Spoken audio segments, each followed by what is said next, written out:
अच्छा, संगरी है कि ओह!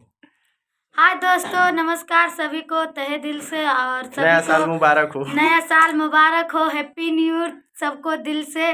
खा के मुर्गा पी के बियर बोलल जाई हैप्पी न्यू ईयर। मुझे नहीं आता बोलने के लिए, अपना प्यार आशीर्वाद दीजिएगा।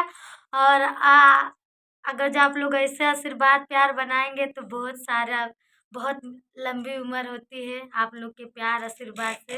तो आप लोग ऐसे मुझे आशीर्वाद प्यार देते रहिएगा और अपना हैप्पी न्यू ईयर सभी को मुबारक हो। सभी जितने लोग हैं, दोस्त, फ्रेंड और दीदी, भौजाई, माई, दादा, दादी, सबके हैप्पी न्यू ईयर।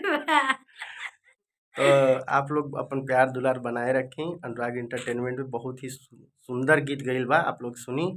और इनके चैनल से भी बहुत ही सुंदर गीत गईल बा, जौन कि हम दिखाई अपनी डिस्क्रिप्शन में लिंक डाले वाला ही, शाम तक डालत हैं। और देखल जा, ढेर सारा प्यार दुलार देवल जा। और बहुत ही अच्छा अच्छा गीत आवत रही हर चैनल से। जैसे आप लोग हमेशा प्यार दुलार देवल जाला, वैसे ही सब चैनल के आप प्यार दुलार देते रहीं बराबर। नमस्कार। राख अपने आप के तू हमसे बचाई के, कितना गुंडा मर गईले झूलनिए तर दबाई के। कि अच्छा हुई तो आपके बताओ जाता नहीं कि बहुत ही धमाकेदार गीत, बहुत ही प्यारा धोबिया अंदाज, बिल्कुल खाटी देहाती अंदाज में गीत आ चुकल बा अनुराग एंटरटेनमेंट पे। और इंट्रो में आपके देखौली हैं ए प्यार के जाई अनुराग एंटरटेनमेंट पे, फुल वीडियो आपके देखे के मिली। अपन प्यार दुलार आशीर्वाद बनाई रखी और कमेंट में बताएं कि कैसन बा गाना। अगर गलती होगी तो हमने सुधरने के कोशिश भरपूर करल जाई। तो आप लोग फटाफट देरी ना करके तुरंत चैनल पे जाई और गाना के सुनी, अपन प्यार दुलार आशीर्वाद दी।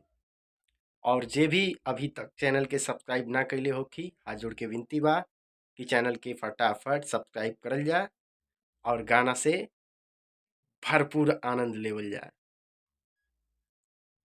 डीजल गाड़ी तू चलावे लसैया, दर्द उठे भारी हाय दैया दैया। इहो गाना बहुत ही प्यारा गीत बा, दर्द उठे भारी हाय दैया, बहुत ही सुपर डुपर सॉन्ग बा। तो आप लोग जाई रागिनी विश्वकर्मा के ऑफिशियल चैनल पे अपन प्यार दुलार बनाए रखी और गाना के फुल वीडियो आपके देखे के मिली, रिलीज हो चुकल बा। और कमेंट करके ज़रूर बतावल जाई कि गाना कैसन बा। और जे अभी तक चैनल के सब्सक्राइब ना कैले हुई, फटाफट चैनल के सब्सक्राइब करी जा और बताई जा कि गाना कैसन बा। और ढेर सारा प्यार दुलार दी अपन, और जौन भी गलती होखी क्षमा चाहतनी।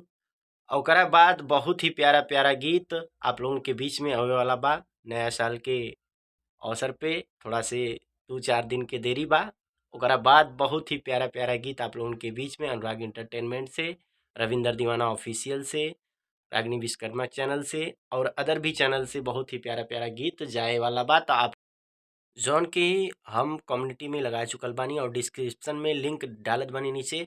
और ये दोनों गाना के लिंक हम अपना चैनल के नीचे देखल जाइए डिस्क्रिप्शन में, तो वही में डाल देले बानी। अपन प्यार दुलार दी 1 नंबर पे, एक 2 नंबर पे, दोनों गाना के लिंक आपके मिल जाई। तो अपन प्यार दुलार बनाए रखी। नेक्स्ट गाना में मिलत आनी धमाकेदार गीत लेके, तब तक के लिए नमस्कार, प्रणाम।